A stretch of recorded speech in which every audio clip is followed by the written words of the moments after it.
I recorded this podcast in my kitchen or studio in early March, and I planned to release it right away, but then COVID happened and everything shut down and we got distracted.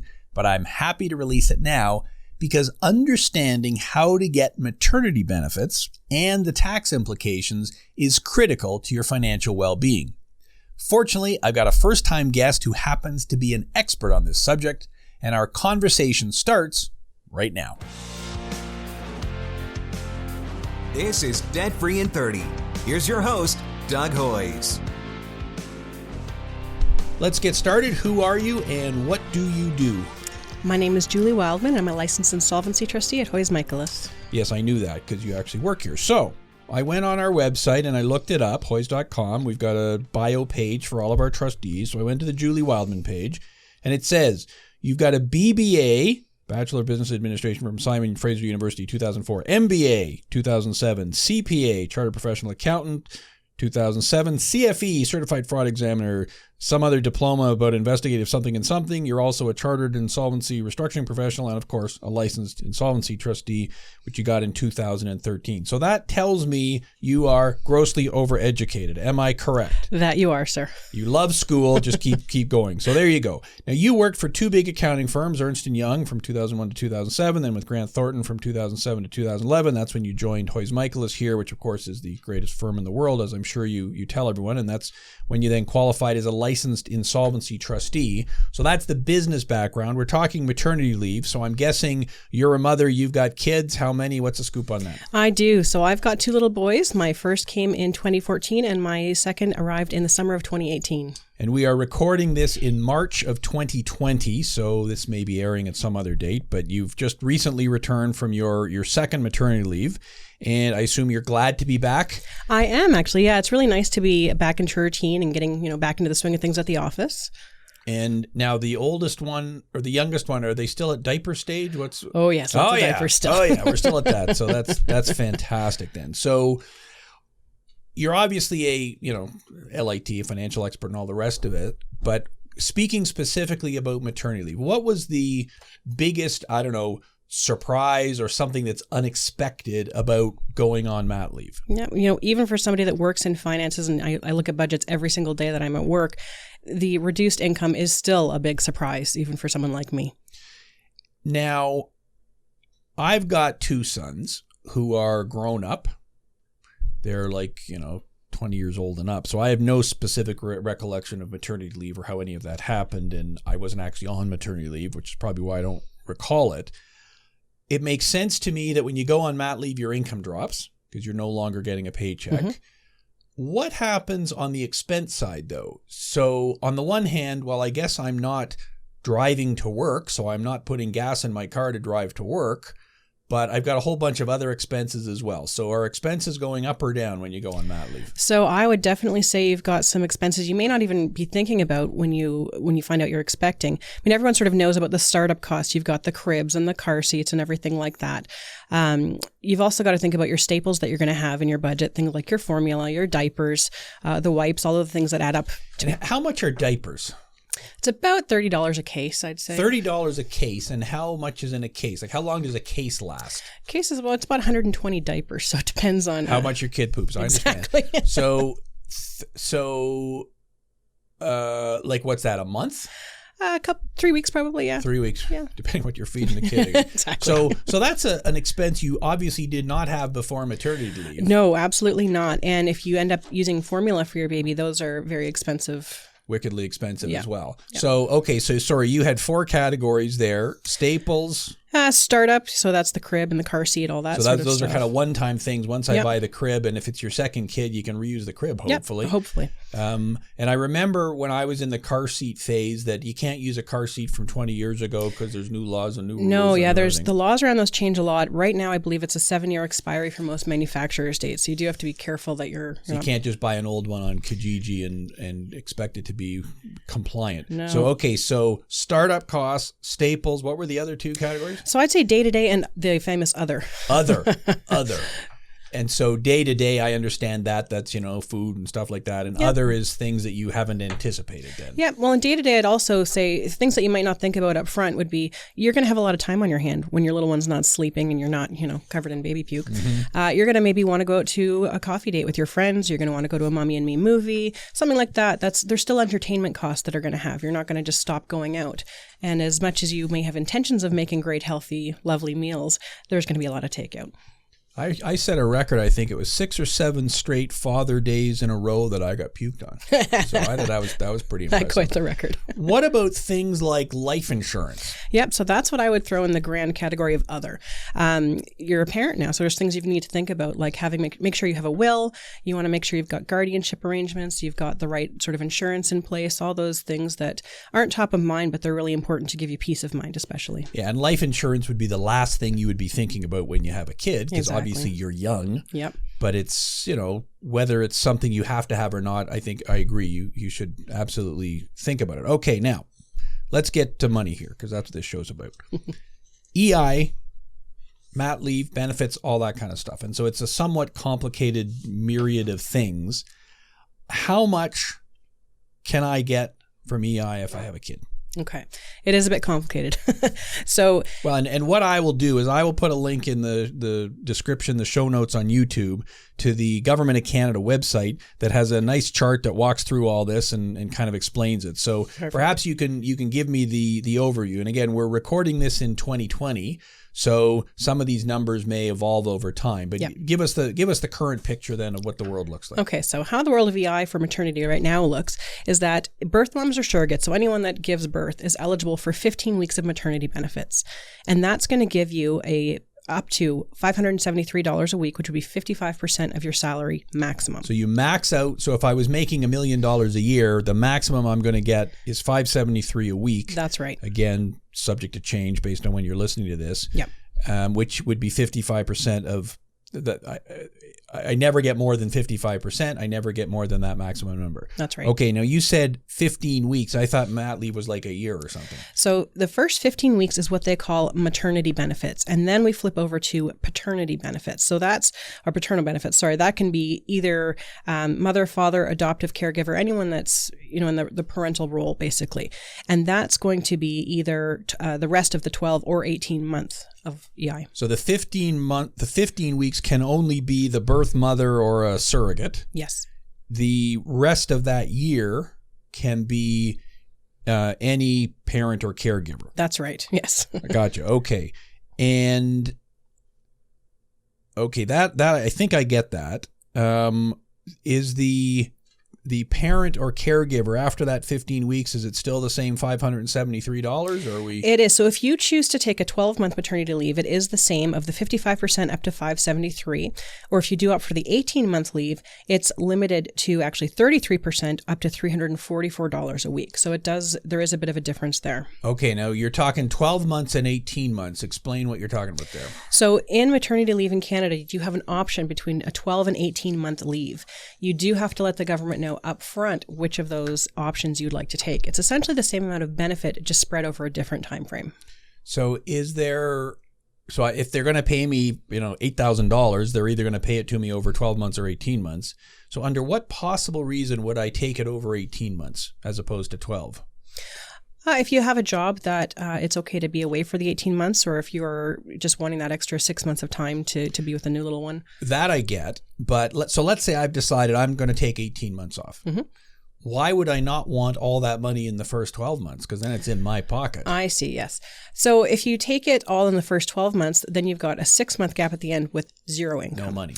Yeah. So if I'm highly disciplined and I can take the money and set aside for the future and invest it and, put it all in Bitcoin or whatever the safest investment is out there, then I'm good. But from a budgeting point of view, it makes sense to stretch it out if I'm going to be taking the full 18 months off. However, so let's say I decide I'm going to take 18 months off. Mm-hmm. They're going to spread it out over 18 months.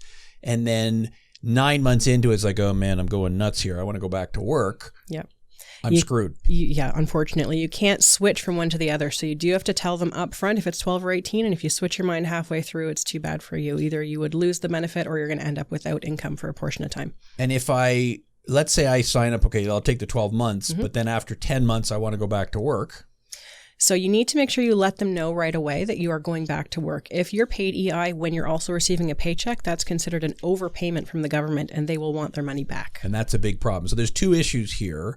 If I go back to work full-time after 10 months, in my example, I lose the final 2 months of EI. Mm-hmm. It's gone. It is. So, and the compounding problem is if I don't tell them, hey, I've gone back to work, and they keep paying me, then I get whacked with an overpayment.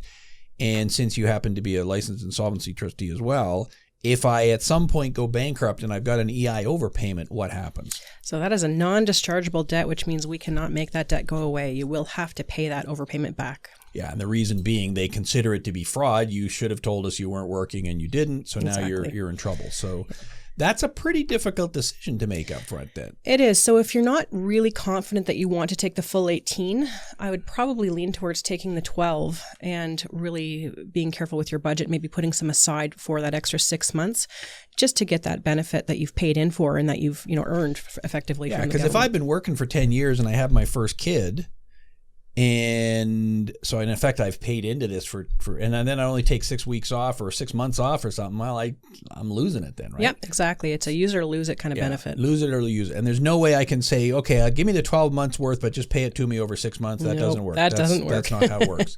Now, is EI taxable? EI is taxable, so you need to make sure you're putting a bit aside so that when the tax bill comes, you're ready for that as well.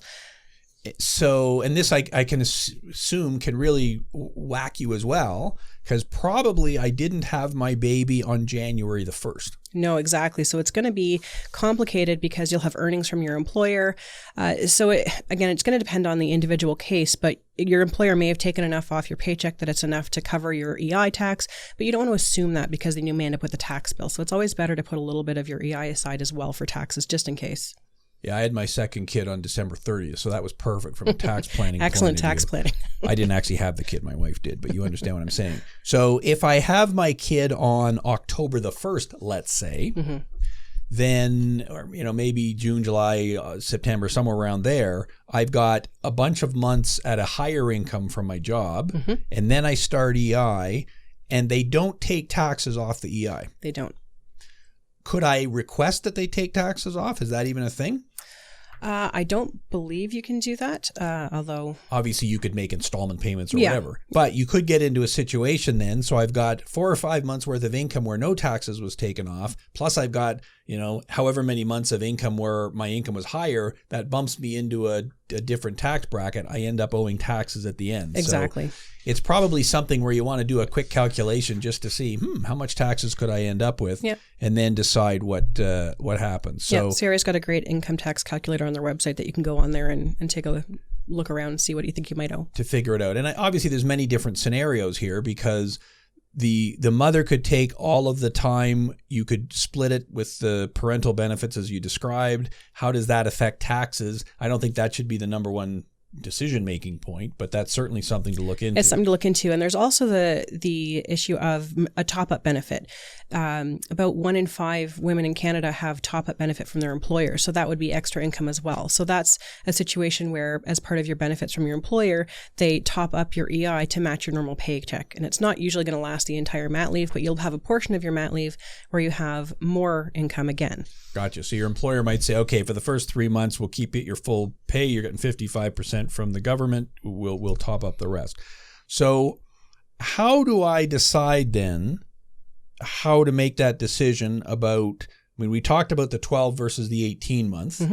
And it sounds to me like the safest scenario is do it over 12 unless you're absolutely positively sure. Like if it's in your case, your second kid, you pretty much knew, I'm going to be off for 18 months because I still got the first one there. Exactly. This is, and the way the math works, 1 kid plus 1 kid does not equal 2 kids. No. Work like, no. Yeah, it's not how it works. It's not double the work. It's like triple or whatever. And I think 3 or more kids would just be a nightmare because you can't play zone defense then, right? Exactly. You can't have one parent taking care of each kid. So how then do you decide how to split that up? Should I take some of it? Should my partner take some of it? Should we how would you think through that decision? So as a family unit, you're going to need to sit down and look at who's earning what kind of income. If mom is the higher income earner, it might make sense that once the 15 weeks of benefits that only she's eligible for are over, maybe she's going to go back to work. Not every woman wants to be off on maternity leave. You've got the dads that really want to be involved and be the stay-at-home dad, and that's fantastic. So it's going to be a little bit of a family by family choice. Some women also in their careers feel that they can't step back even for the full year. The benefits are there, but that doesn't mean you necessarily want to or should take them. So that's going to have to be something you consider. And it really is a family by family decision. Yeah, and I get what you're saying. If I'm on the career track, well, to be disappearing for a few years is going to put me behind on the career track. Yep. So maybe I got to keep pushing, kind of a thing. Yep, one of those tough choices as a mother, unfortunately. Yeah, and again, this is why I've had you on the show, because clearly I have no expertise in this area. I would assume as well that it's pretty easy to be racking up debt during this time period. It really is. So you have there is an option where you can actually both be off on leave. You can take some of the leave at the same time. And as tempting and as idyllic as that sounds, this new little family off work, bonding together, cute? Walks in the park. It's a very easy time to start leaning on the credit cards, building up the lines of credit. It's an easy time to get into some debt. So you've really got to think this through from many different perspectives then. Number one, from a career point of view, how much time do I want to take off? How much time can I take off? From a money point of view, and from the splitting it up between, mother, father, who takes how much. So you could have a scenario where the mother takes, X number of weeks off, and then the father takes X number of weeks off when the mother goes back, depending on whose job is more flexible or whatever. So, and then obviously depending on money too. Yes, of course. So if the mother makes a lot more money, well, then the financial incentive is for her to go back to work. So this is a nuanced. It is. I mean, really, you should be starting financially to plan for your maternity leave as soon as you know you're expecting. So you could start putting money aside from the high income earner to try, minimize that wage gap, but it'll all depend on how well you've been able to budget and plan for it. Yep. Yeah, and I guess you could get into some really fancy stuff where, okay, I'm going to be starting a family in 5 years. I'm going to load up my RSP now. I'm going to take 2 years off, 3 years off. First year I'll be getting my EI benefits, and the second year, well, I'll draw some from my RSP. That's not what it's intended for, but if my income is zero, then from a tax point of view, that makes sense. In my experience, it's very difficult to say, I'm going to have a baby 5 years from today. Doesn't always work out exactly according to plan. That's very true. Yeah. So you got to kind of roll with with how it goes. So and I mean, you've had this discussion with lots of people. I have it probably once or twice a month where someone comes in and they say, well, we'd like to start a family, but we can't because of all this debt. Yep, absolutely. And if I go off on mat leave, or even if my husband is taking some of the time off, there's no way I can possibly do it. Well, maybe the answer is let's get the debt dealt with now so that by the time you're off on maternity leave, you don't have that additional pressure. Yeah, taking care of a newborn is stressful enough. You don't need the debt on top of that. Yeah. So are you getting like a full 8 hours sleep at the moment now? Or no, not even close. What's sleep? Yeah. So your oldest one is 4? Oh, no, he's 6. He's 6. And so he's fine. Or not even that. I got you. Okay. So most times. Scott Terrier, who's a frequent guest on this show, as you know, was telling me the story yesterday of his 2 boys, and I don't know, they're like 5 and 3 or 6 and 4 or something like that. And he said, I got up this morning at 5 a.m. and they'd somehow figured out how to turn on Netflix, and they were watching a show eating cold pizza from the night before. He sounds like a victory. He got to sleep in. Man, so he just said, I'm going back to bed then, boys. So, you're right. You add in all the stresses of those kinds of things, and you don't want the money to be an additional stress on that. So, Okay, let's go to practical advice here then. Give me some tips for saving money. We talked on the income side, and I think there's a lot of thinking that has to be done there. And the main planning point is, try to set yourself up for success as much as you can, get out of debt, save money. Obviously very difficult to do. And I get it. It would be much easier financially if we had our kids when we were 70 years old. Because you could work for 40 years, save up a bunch of money. That would be so much easier. But very few people have kids when they're 70 years old. I don't know. I guess there's some biological reason for that. It's pretty hard to build blocks on the floor. There you go. Yes, you can't move either. So unfortunately, we have kids in our low earning years. We don't have the time to build up the resources. But okay, how can you help mitigate that? Give us some practical advice on the expense side, if nothing else. Sure. There's actually some pretty easy ways to save money with little kids. I mean, considering a baby's... Vasectomy? Oh, sorry. We'll edit that out in the final show. Sorry, go ahead. Considering a baby's going to go through 4 sizes in their first year of life, you don't need to buy everything brand new for them. They're going to spit up on it. They're going to spill on it. They're going to destroy it. Shop at a consignment store. You'd be shocked at going into a consignment store, especially a kids-focused one, how many things are in there with price tags, brand new, never touched, and you can get them for a couple dollars. So you can certainly save money by doing consignment shopping. Another big one that's come out in the last few years is Facebook Marketplace. It's a amazing resource for parents because you can get all your staple stuff, your crib, your strollers, your car seats, all that sort of stuff. You can get it on Facebook. It's all gently used, and it's probably from a local mom, maybe a couple blocks down the street, so you know where it's coming from. And you can save a lot of money that way. It's also a good way to harness your nesting instinct before the baby arrives. Harness your nesting Yes, instinct. harness that nesting instinct and make some money. Sell some stuff that you're, getting out of the spare bedroom before the baby goes in there. I got you. Yeah, because I got to make room and then Make money while you're making room. So both of those examples you've just given, you're really saying that there's not a whole lot of point in buying new for a little kid. Not particularly. I mean, I guess let's think this through here. So a car seat sounds to me like one area where if I'm going to buy something new, that would probably be it. Yeah. Because they have an expiry date on it. I think you said it was 7 years. Yep. So, if my brother had 4 kids and now he's passing down the car seat, well, maybe it's not, technically within parameters. So that might be an area, and we're talking safety and things like that. Yes. But other than that, like a crib can last 100 years. Absolutely. Maybe someone in your family's got one to pass down, but otherwise, nothing wrong with buying used. I mean, you can sand them and paint them. You can do whatever you want to spruce it up, but you don't really need to go buy new. Yeah, and the kid's going to wreck whatever it is anyways. Mm-hmm. So what about a high chair? What's the current technology on high chairs there? You can get them as fancy as you want, but as mom of 2, buy one that you can hose down. Hose down, yeah. Yeah, because when the projectile vomiting is happening, and I can tell you stories about that too. So, guess what? He's allergic to that substance I put in the food that I fed him while his mother was out tonight. And look, he managed to fill up the entire tray. That was pretty good there. So, but the same extends to toys as they get older. I mean, it's fun to go to the toy store and buy the new stuff, but kids, they go through phases and they're out of them so fast that chances are someone in the neighborhood is selling whatever you're looking for at a much cheaper rate, and it's barely been touched. Yeah, and the best toy is a box. Yeah. Well, right? True. So whether you're a cat or a kid, the best toy is a box. So, okay, so don't be emphasizing the new stuff. And like a toy store is more for a parent than a kid anyway, isn't it? I love the toy store. There you go. Like, who doesn't love a toy store? Oh, man, I'm going to love playing with that, and those Lego blocks are going to be fantastic. I think that they put out the collectible series of stuff more for the parents than the kids. Yeah, so that you're gonna use it. So you got to resist that temptation. Am I buying this for the kid, or am I buying it for myself? So, okay, so continue on with the practical advice. All right, so also baby showers, especially for the first-time moms out there, chances are that the family and friends are going to throw her a nice shower.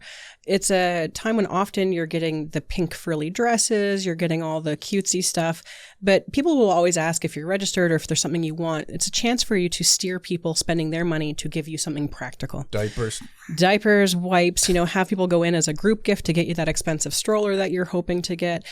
Get something practical that you're going to use, because otherwise that frilly dress is going to end up in the consignment store with the price tag on it. Gotcha. So buy the frilly dress for the $2 at the consignment store. Yep. Let's talk about strollers, or as the English call them, push chairs. Or prams. Or prams, yes. I've heard the term push chairs, which I think is hilarious. So is stroller technology, I assume you can spend $1,000 on a stroller now today too. Easily.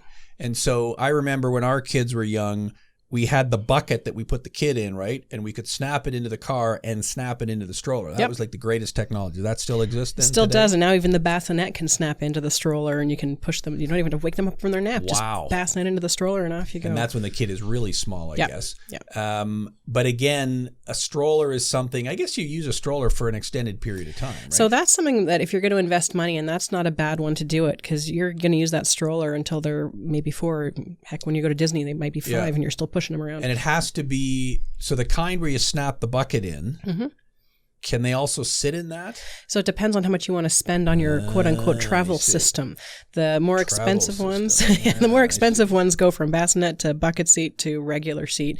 Or you can get less expensive strollers that do each job independently. But by the time you buy 3 different strollers, you almost may as well buy the big fancy It's kind of hard to put 3 different strollers in the back of your Honda Civic when Very you're going true. to visit grandma.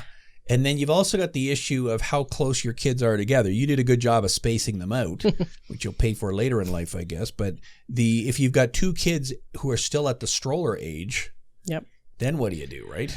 Well, they've got little ride-along boards you can hop on. You can get double strollers. But yeah, again, it's an easy way to spend money. Man, okay. But again, we're kind of prioritizing here. So car seats would be kind of at the top of the list. Strollers, yeah, maybe you don't want to cheap out on that. Yep. Whereas things like clothing that they're going to run through pretty quickly would be an area they would. So, okay. And baby showers, again, I know nothing about that, so I don't really want to hear about that. I've heard stories about you play games or something. That just I do not get that as well. But I get it. It's it's a way to get the pipeline filled up. So, what other advice do you have?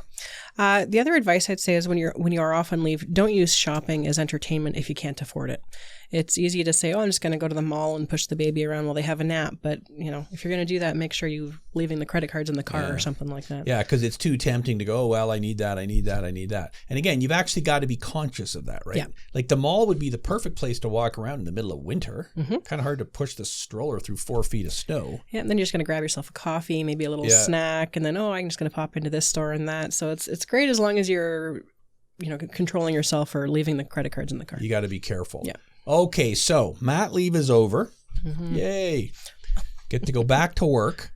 But then you've got the whole issue with daycare. I'm assuming that's a minefield as well. It really is. As teary-eyed as it might make a new mom, you do have to start thinking about back to work almost as soon as your baby arrives. Just like you have to start thinking about mat leave as soon as the stick turns pink, so to speak. Stick turns pink. I have no idea what she's talking about, and I don't want to know either. But okay. As soon as they arrive, you got to think about going back to work. So you need to decide if you're going to do a daycare center, if you're going to do a home daycare, maybe a Montessori. I mean, if you've got lucky enough to have family around that's going to do your childcare, I'm jealous. But daycare centers especially tend to have quite long wait lists in the major cities. So you've got to be getting on those lists right away. And of course, you've got to be budgeting for all of these things. And so daycare is harder the younger the kid is? Is that how it works? Yeah. So an infant spot is for any child under the age of 18 months. So that mat leave being 18 months coincides nicely with being able to drop them right into a toddler room when you go off, which is easier to get a spot for.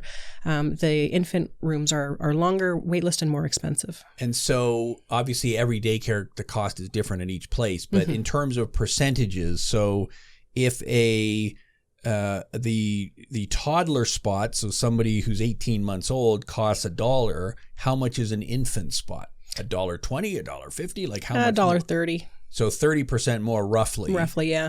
It's because the care ratios for the babies. So you can only have 10 babies to one care worker, whereas once you get into the toddlers, I think it's 3 for a room of 50. It 30% more or whatever. Yeah. Well, and I guess a little baby, you got to be changing them all the time, and a toddler less often or something. And although the little baby's probably sleeping more too. So that's an important consideration then. It is. So maybe 18 months, if I can swing it, is ideal because then I get over that. And there's more toddler spots than infant spots? There's a lot more toddler spots. Yeah, it's an ongoing issue, especially in Ontario, which is where we live. It's quite challenging to get an infant spot. Yeah, so that's something to be mindful of. And I guess you're right. You want to be investigating all those things like now, before the stick turns pink, as you say. Because if it's like, well, it's going to be very hard to get a toddler spot. I don't have family support. It's not like my mom can watch the kid or anything. Then maybe I am into an 18-month mat leave. Yeah, there's a lot of different moving pieces that you have to consider when you're making these decisions. Yeah, and going back to work and using all of my paycheck to pay childcare, is it better off not to go back to work? Is it better off to structure my schedule so that I'm... Well, there's something to be said for adult conversation and hot coffee. So some of it's, mom needs to work if that's what she needs to be healthy and happy herself. But there are families that make the decision for her not to go back to work or for dad not to go back to work because childcare, it's no joke. It's expensive. So by the time you add up your childcare and your commuting costs, if you're not earning more than that, it may be something to take a look at. Yeah, so you really have to look at the whole picture to make an informed decision. Now, I know you're a big fan of my book, Straight Talk on Your Money, which I'm sure you probably have read to both of your sons many times, because it's basically bedtime reading. And you will recall chapter 17, myth number 17, where I said that budgeting is essential for financial success. And of course, I'm a big believer that no, budgeting is for most people a waste of time, because when you're trying to look after a kid and also keep track of a spreadsheet with all the money that's coming in out, that's pretty difficult. And it's not going to be in bookstores for long, so you better grab your copy right now, or a Kindle or whatever. I believe that the correct answer for most people is to automate your finances. And I would assume that if I know I'm going to be in the hospital giving birth next week when my, cable bill is due, I would have been better off to have automated it. Do you agree? I do agree, yeah. Automating the finances for when you're on maternity leave, or just life with little kids generally, is a good plan, because it's easy to forget to pay the, hydro bill or whatever. If it's coming out automatically, it's one less thing to think about. Yeah, and if I know that my EI check comes in automatically into my bank account every 2 weeks, well, great. Make those the days that I pay half of my hydro bill, half of my, cell phone bill, my rent, whatever. And then it's again, one less thing to worry about. Exactly. I guess that would apply to meal preparation too. If you have to at 5 o'clock at night think about what we're having today, then you're pretty much pooched, right? Yeah, pretty much. So now, do you know what you're having for dinner tonight already? So it's my husband's night to make dinner. Oh, well, so you have no clue then. I suspect tacos. There we go. It's tacos. Taco night. There you go. So it's all good. Okay, so final question for you. This is a show about debt.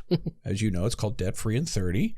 And so you're a licensed insolvency trustee. Now that you're back off maternity leave, you're meeting with people every day. You're here walking through solutions for debt.